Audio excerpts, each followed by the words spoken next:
دوستو السلام علیکم، میں ہوں ڈاکٹر عبدالجبار خان اور آپ یوٹیوب دیکھ رہے ہیں۔ بہت سی خبریں ہیں جو میں آپ کو چند خبریں آپ کی خدمت میں پیش کیے دیتا ہوں۔ سیدھا لے چلتے ہیں آپ کو لداخ کے علاقے میں۔ لداخ میں کرفیو ہے، بھارتی اخبارات اور میڈیا بھرا پڑا ہے، بندے کچھ مارے بھی جا چکے ہیں، اور مسئلہ وہی ہے کہ جیسے انڈیا نے چند سال پہلے آرٹیکل 370 آف دیئر کانسٹیٹیوشن کو امینڈ ایبروگیٹ کیا تھا، ختم کیا تھا کشمیر کی وجہ سے، لداخ آج وہی چیز ان کو گلے میں آ گئی ہے، گلے میں پڑ چکی ہے۔ کشمیر کے مسئلے کو خود اجاگر کیا انہوں نے، انڈین ٹیم نے، کیسے کہ جی پہلگام میں پاکستانیوں نے وہاں پہ حملہ کرایا تھا، ثبوت آج تک نہیں دیا انڈیا نے۔ پہلگام کے اوپر چونکہ حملہ کیا تھا آپ نے، اور اس کے نتیجے میں جنگ ہوئی دونوں ملکوں کے درمیان میں، اور ہم جو ہیں ٹرافی نہیں لیں گے اگرچہ ہم جیت چکے ہیں۔ یہ الگ پاکستان کی ٹیم کی ناقص کارکردگی ایک الگ سبجیکٹ ہے، لیکن انڈین آفینس جو ہے وہ ڈپلومیسی کرنے کی بجائے آپ کرکٹ کے میدان میں، کھیل کے میدان میں اپنے گندی سیاست لے کر آ گئے ہیں، اور مودی صاحب ٹویٹ بھی کر رہے ہیں۔ تو اس سے پتہ لگتا ہے کہ آپ کتنے یعنی مار کھائے ہوئے ہیں، زخم خوردہ ہیں، آپ اپنے زخم چاٹ رہے ہیں مودی صاحب، بجائے اس کے کہ عوام کے درمیان میں کوئی پیس اینڈ ریسٹوریشن آف آرڈر، محبت، ڈپلومیٹک ریلیشنز کی بات کریں۔ آپ کشمیر کے مسئلے کو حل نہیں کرنا چاہتے، آپ پاکستان کے ساتھ آتنک بازی یہی کرنا چاہتے ہیں۔ پتنگ بازی ہے، آتنک بازی ہے، no whatever it is, اسی کا الزام لگاتے رہتے ہیں پاکستان پہ۔ آپ بھگتے ہیں، آپ گلوان میں چائنا آپ کا بھوس بھر رہا ہے، پہلے بھی بھرا تھا، ابھی بھرے گا۔ پاکستان کے ہتھے چڑھیں گے تو پاکستان میں بھی بھوس بھر رہا ہے آپ کا۔ یہ تو ڈیسائیڈڈ فیکٹ ہے نا، کہ پاکستان کے 25 کروڑ عوام جو ہیں ڈیسائیڈڈ فیکٹ ہے، وہ غزہ کے مسلمانوں کے ساتھ کھڑے ہیں، حماس کے ساتھ کھڑے ہیں، فلسطین کے ساتھ کھڑے ہیں۔ حماس کا ذکر میں اس لیے کر رہا ہوں کہ ٹرمپ صاحب کا پلان ہے کہ فلسطین میں سے حماس کو مائنس کر دیا جائے، یعنی اسرائیل کے خلاف کوئی بھی گروپ جو ہے اس کو ختم کر دیا، ڈسمینٹل کر دیا، توڑ دیا جائے، مروڑ دیا جائے، بول تیرے ساتھ کیا سلوک کیا جائے۔ یہ پاکستان اگر اس کو ایکسیپٹ کرتا ہے، غزہ کے معاملے کے حوالے سے بات ہو رہی ہے، فلسطین کے مسئلے کی بات ہو رہی ہے، ریاست فلسطین کے قیام کی بات ہو رہی ہے، یہ ایسے نہیں یورپ اس کو ایکسیپٹ کر رہا ہے کہ یہ آج جرمنی نے ایکسیپٹ کر لیا تو فرانس نے کر لیا ہے، آئرلینڈ نے کر لیا، یو کے نے کر لیا، کینیڈا نے کر لیا، آسٹریلیا نے کر لیا، پرتگال نے کر لیا، اسپین نے کر لیا۔ نو، دیر از اے ویری ڈیپ پلان۔ میں کنسپریسی کے لفظ استعمال نہیں کر رہا، اگرچہ ہے کنسپریسی۔ آپ یہ خیال رکھیں کہ پاکستان کے خلاف، عالم اسلام کے خلاف ایک ڈیپ روٹڈ پلان ہے، ڈیپ سیٹ پلان ہے، اور آپ کو بڑا ہی ویجیلنٹ رول پلے کرنا پڑے گا۔ حماس کا ختم کرنے کے لیے اگر پاکستان ایگری کرتا ہے تو یہ انتہائی ڈینجرس و خطرناک ہوگا۔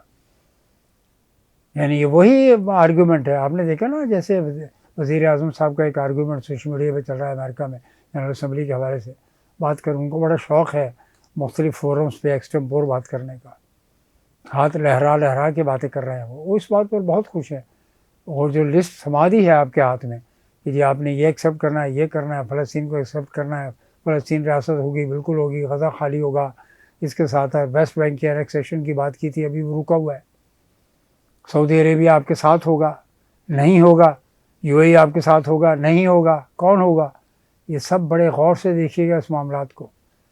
عوام اپنا دماغ، آنکھیں اور کان کھلے رکھیں۔ پاکستان کے عوام کے لیے صورتحال اتنی آسان نہیں ہے سمجھنا، یہ اویئرنیس کی بات ہے، شعور کی بات ہے، یہ نالج کی بات ہے۔ انفارمیشن اور نالج میں جو فرق ہوتا ہے، اس کو فرق کو سمجھنے کی کوشش کیجیے گا۔ یہ بہت اہم صورتحال ہے پاکستان کے لیے جو 21 نکات تھی۔ آپ نے دیکھا ایسی اس حکومت میں موساد کے ایجنٹ کام کر رہے ہیں، اور وہ تو کہہ دیں گے، تردید کر دیں گے، نہیں جی کوئی موساد کا ایجنٹ نہیں ہے یہاں پر۔ تو اس بات کا ثبوت یہ بھی ہے کہ جب وی ایل اے دہشت گرد ان کی پراکسی موجود ہے تو ان کے ایجنٹ بھی موجود ہوں گے۔ جو کلبھوشن یادیو ان کا ایجنٹ اتنا بڑا موجود ہے، اور بھی پکڑا گیا ہے، کئی سال پہلے بھی پکڑا گیا تھا، ابھی لیٹسٹ اور بھی پکڑے گئے ہیں۔ جب وہ یہ پکڑے جا سکتے ہیں، یعنی کہ یہاں پر رو کے ایجنٹ پکڑے جا سکتے ہیں، تو کیا یہ بعید نہیں ہے کہ موساد کے ایجنٹ بھی ہوں گے؟ شمع جنیجو کا کیس دیکھ لیجیے اب آپ، اس نے آپ کے ڈیفینس منسٹر کو، فارن منسٹر کو، ساگڈار، یار منو بچاؤ کی منو پھنساتا ہے یہ ساگڈار صاحب ہے، منو بچاؤ یار، مینو نہیں پتا کون ہے لیڈی ہے بھائی آپ کے ساتھ گھوم رہی ہیں، پھر رہی ہیں، شہباز شریف صاحب سے کے ساتھ فوٹو ہیں ان کے، نواز شریف صاحب کے ساتھ ہیں، مریم کے ساتھ ہیں، خواجہ آصف صاحب کے ساتھ ہیں، وہاں پہ ان کا داماد بھی بیٹھا ہوا ہے کور کمانڈر پشاور کا، بلال ثاقب جو ہیں، جن کو کرپٹو کونسل کا چیئرپرسن بنا دیا گیا ہوا ہے، آئی ٹی کی کانفرنس کی انہوں نے، وہ ایڈریس کیا انہوں نے. تو یہ شمع جنیجو نے بات کھول کر رکھ دی ہے، تنبیہ لا دیتی ہے جسے پنجابی میں کہتے ہیں نا، اتار کے کھڑا کر دیا آپ کو سب کو اس نے، یعنی کٹہرے میں کھڑا کر دیا اس نے، اس عورت نے. اس نے تو یہاں تک ٹویٹ کی کہ یہ خشوگی جو کیا تھا جمال خشوگی یا انہیں journalist of Saudi Arabia who was allegedly killed and الزام لگایا گیا تھا کہ سعودی حکمران نے اس کو قتل کرایا گیا. تو یہ وہ صورتحال ہے جس پر پاکستان کی حکومت کو کھلے طور پر بتانا چاہیے کہ یہ خاتون ایڈوائزر تھیں ہماری، اور سیکرٹ فائلوں تک پہنچ گئی تھیں، وہ جہاز میں گھومتی پھر رہی تھیں پرائم منسٹر کے، امریکہ میں بھی رہی ہیں، واپسی میں اپنے ٹکٹ سے آئی ہیں، ٹکٹ کس نے دیا یہ نہیں بتایا، لندن میں رہتی ہیں. پاکستان کے معاملات میں بہت سی شکوک و شبہات پیدا ہو رہے ہیں. گورننس کے اندر جو گیپس ہیں اس کو فل کون کرے گا؟ کاش کہ آپ کے اکنامک منسٹر، فائنانس منسٹر بہتر مارکیٹنگ کرتے تو آرمی چیف صاحب کو مارکیٹنگ کرنے کی ضرورت نہیں پڑتی کہ جی جو آپ کے ریئر ارتھ منرلز یعنی نوادرات جو ہیں زمین کے نیچے سے، نادر جو میٹلز ہیں، معدنیات ہیں قیمتی ترین، جو انڈیا چائنا سے لیتا ہے، امریکہ چائنا سے لیتا ہے، وہ پاکستان میں ہیں. انہوں نے جا کر بریف کیس سے، بہت ہی خوبصورت بریف کیس میں آپ نے دیکھا یہ لال کالے پیلے جو ہیں پتھر نظر آ رہے ہیں جو آپ ٹرمپ کو دکھا رہے ہیں جناب آرمی چیف صاحب.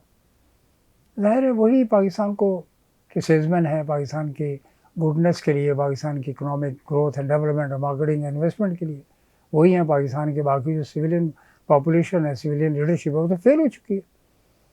اگر سویلین پاپولیشن، سویلین لیڈرشپ طاقتور ہوتی، کچھ مینٹل ان کے اندر کوئی ایج ہوتا، کوئی پرسیپشن ہوتا، کوئی ڈیپ تھنکنگ ہوتی، کوئی اسٹریٹجک تھنکنگ ہوتی، تو پھر آرمی چیف کو آنے کی کیا ضرورت تھی؟ آرمی چیف کا یہ ایکٹ یہ بتا رہا ہے کہ آپ کی پوری حکومت ناکام ہے، آپ کی حکومت میں کچھ کوئی گہرائی نہیں ہے ذہنی، اور اس میں مارکیٹنگ کے حوالے سے، بزنس کے حوالے سے، فائنینسز کے حوالے سے. اگر ہوتی تو ظاہر ہے پھر آپ آرمی چیف صاحب سے کہتے جناب اپنے راول پنڈی میں بیٹھیں اور ایریاز کو دیکھیں، افغانستان سے بھی جنگ کی صورتحال ہے، ٹی ٹی پی تکڑی ہو گئی ہے، انہوں نے آپٹ کیا ہے افغانستان نے کہ نو ہم ٹی ٹی پی کے ساتھ رہیں گے، پاکستان کے ساتھ نہیں رہیں گے. ادھر ٹرمپ صاحب کا اپنا پلان ہے، 21 مکاتی پروگرام ہے سعودی عربیہ کے ساتھ ڈیفینس میں. پاکستان کو یہ سمجھنا ہوگا کہ یہ گیم کتنی گہری ہے. ہم اسی بات پر خوش ہیں جی مکہ مدینہ کی حفاظت کی ذمہ داری ہمیں دے دی گئی ہے، ایسی کوئی بات نہیں. پاکستانی فوج تو پہلے سے موجود تھی وہاں پر. وہ جی نیوکلیئر بم مار دے گا پاکستان اگر سعودی عربیہ پہ حملہ ہوا، ایسی بھی کوئی بات نہیں ہے. انٹرنیشنل چارٹر کے خلاف ہے یہ بات. بین الاقوامی قوانین موجود ہیں، انٹرنیشنل اٹامک انرجی اور United nations and America by lateral, multi lateral, سارے قوانین، اصول، ضابطے موجود ہیں. کوئی پاکستان بم شم نہیں مارے گا نیوکلیئر اسرائیل کے اوپر. اسرائیل کے ساتھ تو آپ کی دوستی ہونے جا رہی ہے. ہاں البتہ حماس کو ختم کرنے کا پلان مجھے نظر آ رہا ہے، مجھے خدشات ہیں اس بات کے، مجھے خدشات ہیں ناظرین. میں کوئی بہت بڑا ڈپلومیٹ نہیں ہوں، I am just a student of economics and development communication. یہ سوچنے کی باتیں ہیں. بہت ہی خطرناک صورتحال، الارمنگ سچویشن ہے. اور ابھی جو نیتن یاہو جا رہا ہے، آج ہی رات کو اس کی میٹنگ ہوگی ڈونلڈ ٹرمپ صاحب کے ساتھ. What for? یہی پلان ہے جناب. آپ اپنے کان کھلے رکھیں، پاکستان کو ایران، چائنا، ٹرکی اور رشیا کو کبھی نہیں چھوڑنا ہے، یہ بات طے ہے. بعد میں عرب کنٹریز آتے ہیں جناب، آپ کہیں گے جی مکہ مدینہ تو ہماری جان سے بھی زیادہ عزیز ہے، ہمیں دل و جان سے زیادہ عزیز ہے، ہمارے ایمان کا حصہ ہے. لیکن کیا ویٹیکن کی تجویز وہاں پہ نہیں آ سکتی؟ عالم اسلام کیوں خاموش ہے؟ فیصلہ کرنا ہوگا نا آپ کو. یہ وہ تجویز ہے جو کہ بہت ہی کڑوی اور ناپسندیدہ ہوگی، جو میں تجویز آپ کے خدمت پیش کر رہا ہوں۔ عیسائیت کا سب سے بڑا گڑھ یورپ کا گڑھ ویٹیکن، اٹلی میں انہوں نے اپنا جو پوپ وہاں پہ بٹھایا ہوا ہے، اس کی گورنمنٹ الگ ہے، اس کا ٹی وی الگ ہے، اس کا گورننس کا جو معاملہ ہے وہ الگ ہے، بالکل اصول اور طریقہ کار، ضوابط، قوانین بالکل الگ ہے۔ تو اگر عالم اسلام اس تجویز کو لے کر چلے تو کیسا رہے گا؟ ہو سکتا ہے یہ چیز تجویز بہت ناپسند ہو بہت سے لوگوں کو، لیکن جب آپ حماس کو ختم کریں گے تو پھر یمن بھی شور مچائے گا، یمن بھی اسٹرگل کر رہا ہے اکیلا اسرائیل کے ساتھ، پھر ایران بھی شور مچائے گا، ایران بھی اسٹرگل کر رہا ہے اس کے اسرائیل کے خلاف، اور عالم اسلام کا کون سا ملک ہے جو اسرائیل کے خلاف ہے؟ اسرائیل کے سامنے عرب ممالک آئیں گے کیا؟ ہاں، اگرچہ یہ کہا جانا کہ جی ہم 20,000 30,000 فوج جو ہے انڈونیشیا دے گا، پاکستان دے گا اور دیگر ممالک دیں گے کہ فلسطینیوں کی مدد کے لیے، بھائی آپ نے جو 64,000 بندے مار دیے، 65,000، پہلے ان کا خون کا حساب لینا۔ شہباز شریف صاحب، آپ تو شہباز جنیجو کو کے معاملے میں پھنسے ہوئے ہیں، وہاں پہ بھی اپنی پوزیشن کو ویڈیکیٹ نہیں کر سکتے، آپ اپنی صفائیاں نہیں پیش کرتے، نہ اسحاق ڈار پیش کر سکتے ہیں، نہ شہباز شریف، نہ نواز شریف، نہ حمزہ، اور یہ نہ مریم۔ اسحاق ڈار صاحب کہیں پہلے کہ ہمارا شہباز جنیجو کا تعلق نہیں ہے، یا پھر یہ کہ جی وہ موساد کے ایجنٹ نہیں ہیں، وہ نیتن یاہو کو جو ٹویٹ کرتی رہی ہیں ایسے he just for the sake of fun کرتی رہی ہیں۔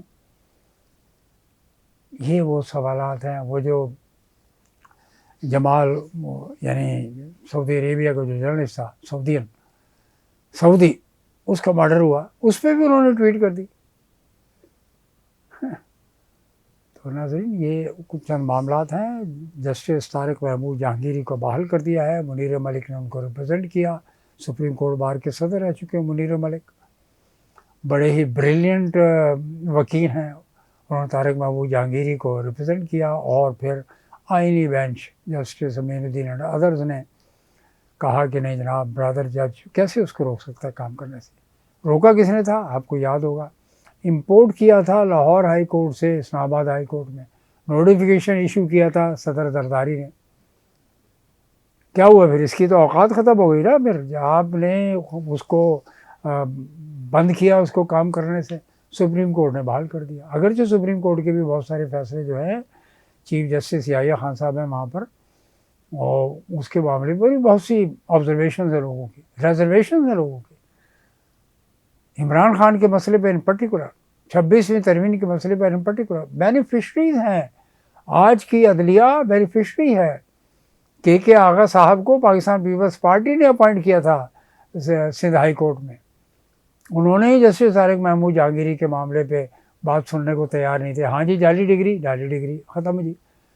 اور کراچی یونیورسٹی کے جو خالد عراقی صاحب ہیں، ان کے بارے میں بہت سے اسکینڈلز اور بہت سی کہانیاں منظر عام پر آ چکی ہیں، اور انہوں نے تو ظاہر ہے وہی کرنا ہے جو حکومت کہے گی۔ ان کی کیا جرات ہو سکتی ہے کہ وفاقی حکومت سے اور اس کے اسلام آباد کے ہائی کورٹ کے جج کے معاملے میں طارق محمود جہانگیری کے خلاف ہی آپ نے کام کر دیا، سنڈیکیٹ کے بندے کو پکڑ کے آپ نے اغوا کر دیا یا غائب کر دیا سین سے۔ یہ وہ چند صورتحال ہے۔ لداخ کی صورتحال میں آپ کی خدمت میں عرض کرتا چلوں کہ وہاں پہ آرٹیکل 370 کا ایشو ہے، یہاں پہ انڈیا کے آئین سے اس کا ایبروگیٹ کیا گیا تھا، کشمیر اور لداخ کے حوالے سے کرفیو لگا ہوا ہے وہاں پر، اور وہ زمین، وہ علاقہ ظاہر ہے اب چائنا کے قبضے میں جائے گا، اب انڈیا کے قبضے میں نہیں رہے گا۔ اروناچل پردیش، وہ بھی ایک بہت بڑا ایشو ہے، اور یہ جو سکم کے ساتھ جو کوریڈور ہے چھوٹا سا چکن نیک کے ساتھ والا، وہ بھی اپنی جگہ پر موجود ہے۔ تو مسائل بھارت کے لیے ہے، وہ دوسروں کے لیے پیدا کر رہا ہے، بنگلہ دیش ہو یا پاکستان ہو، وہ کسی بھی طور پر جانے کو دینے کو تیار نہیں ہے، بلوچستان کا معاملہ ہو یا کے پی میں ٹی ٹی پی کا معاملہ ہو۔ ناظرین، آج کے لیے اتنا ہی، مجھے اجازت دیجیے۔ ڈاکٹر عبدالجبار خان آفیشیل کو آگے بڑھائیے، سبسکرائب کیجیے، پروموٹ کیجیے۔ بہت بہت شکریہ۔ Stay blessed.